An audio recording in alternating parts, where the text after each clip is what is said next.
Imagine one family controls the company that makes your phone, the company that built your apartment, the theme park where you took your kids last weekend.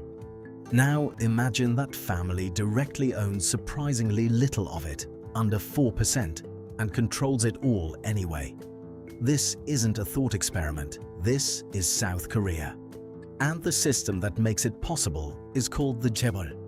The word itself tells you the whole story. Je, wealth, Bol, clan. A wealth clan. Chaebol is not just a big company, it's dozens, sometimes hundreds, of companies across unrelated industries, all under one family's control, passed from father to child to grandchild. To understand why Chaebol exist, go back to 1953. The Korean War has just ended. The country is rubble.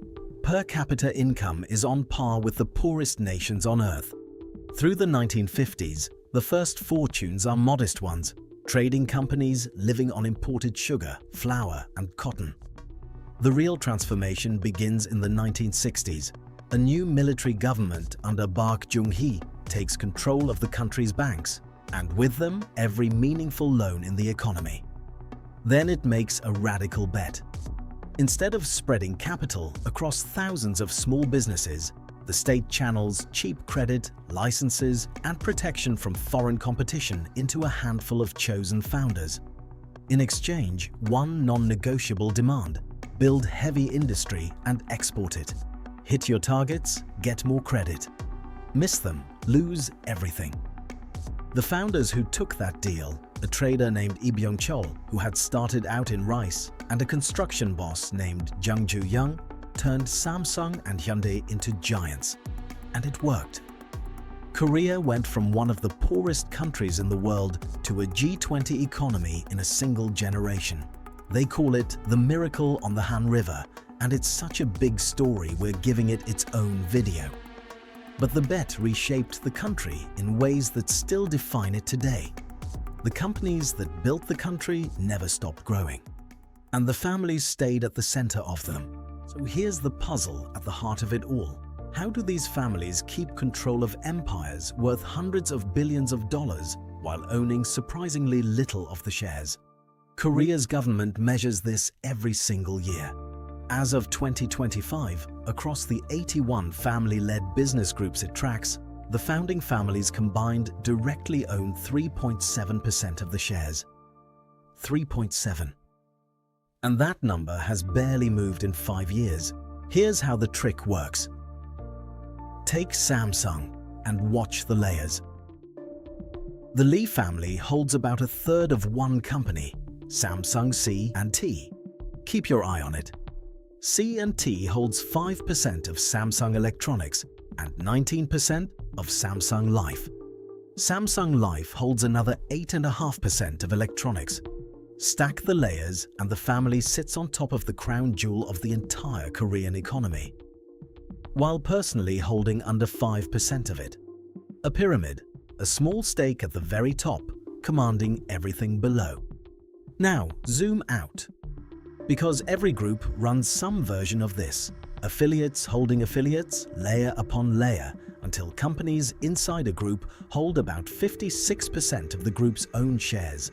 Add the families, their foundations, and officers, and 62% of all shares sit locked inside the castle. Every one of them answering to the 3.7% at the top. The older, more famous version of this is the circular loop. Company A owns B, B owns C, and C owns A.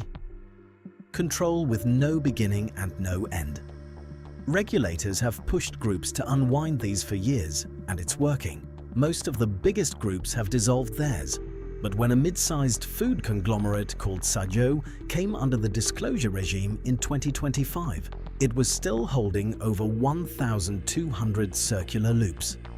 One group, 1,200 loops. Let's put numbers on this. In 2023, the combined revenue of just the top 4 Chaebols, Samsung, SK, Hyundai, and LG, was about 40% as large as South Korea's entire GDP. Widen to the top 30 groups and the figure is over 3/4. Now, an economist will point out that revenue and GDP aren't the same kind of number, and they're right. This is a size comparison, not a slice of a pie. But that's exactly the point. These companies are so large that the only thing big enough to measure them against is the country itself. For scale, imagine Apple, JP Morgan, Ford, and Disney, all controlled by 4 families, with combined revenue 40% the size of American GDP. That's the gravitational field a Korean consumer lives inside. You can wake up in a Raehmi-an apartment, that's Samsung, drive a Hyundai to work, message on KakaoTalk, and spend the weekend at Everland, the Samsung family theme park, without ever making a choice about it. These companies compete fiercely with each other for every one of those moments. But between the 4 of them, the moments are mostly covered. Now the complicated part, and the honest way to tell it, is the way Koreans themselves talk about it. The heads of Samsung, Hyundai, and SK have each at some point been convicted of financial crimes, and each was later pardoned.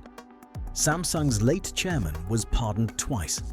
The second time, in 2009, the Justice Ministry gave its reason on the record.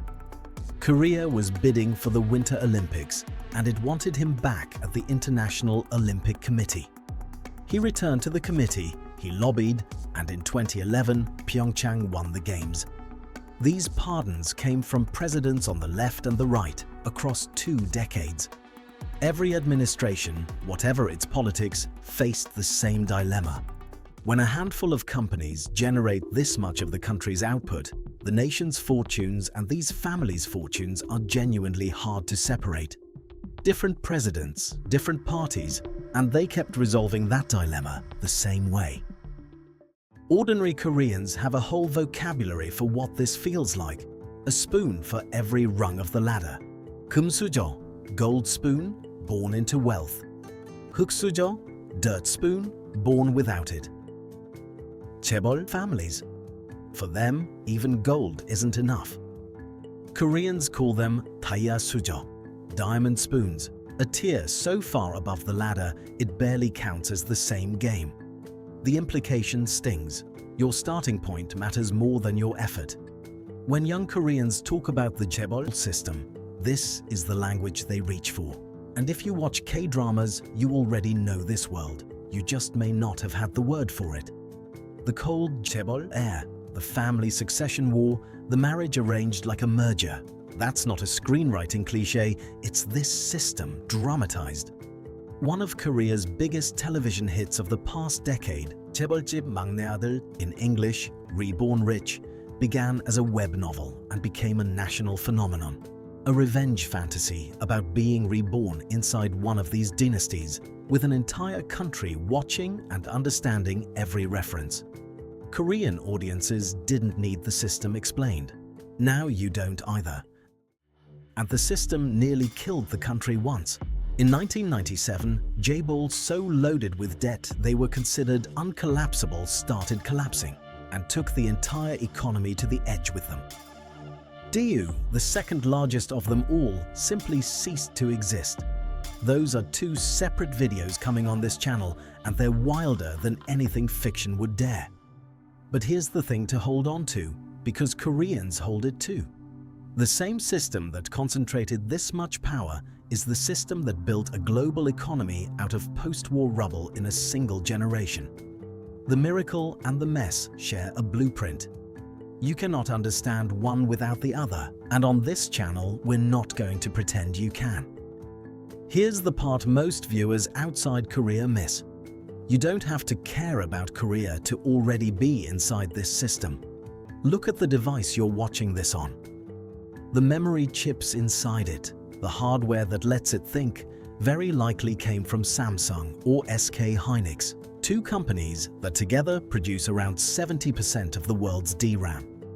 And the AI boom everyone's talking about. It runs on high bandwidth memory that comes overwhelmingly from those same 2 names. If you own a global index fund, you're in even deeper. Foreign investors hold roughly half of both companies.